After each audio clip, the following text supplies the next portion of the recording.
হযরতে মুসা আলাইহিস সালাতু ওয়াস সালামের জামানায় দেখুন যে আপনার একজন ব্যক্তি ছিল, ধনী ব্যক্তি ছিল, তার সন্তান হয় নাই, ছেলে হয় নাই, অনেক তদবির করেছে, অনেক চিকিৎসা করেছে, হয় নাই। শেষে একদিন মুসা কালিমুল্লাহর কাছে গিয়েছে।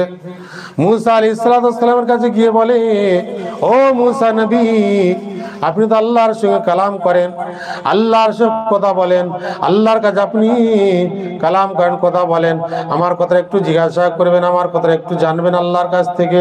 বলে কি জানবো?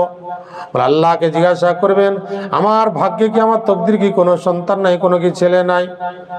এত তদবির করলাম, কিছুই হচ্ছে না, তাহলে আল্লাহর কাছে একটু জেনে আসবে। হযরতে মুসা কালিমুল্লাহ ওই ব্যক্তির কথাটা আল্লাহর কাছে যখন গেলেন, জিজ্ঞাসা করলেন, রব্বুল ইজ্জাত রব্বুল আলামিন, আপনার অমুক বান্দা আমার জিজ্ঞাসা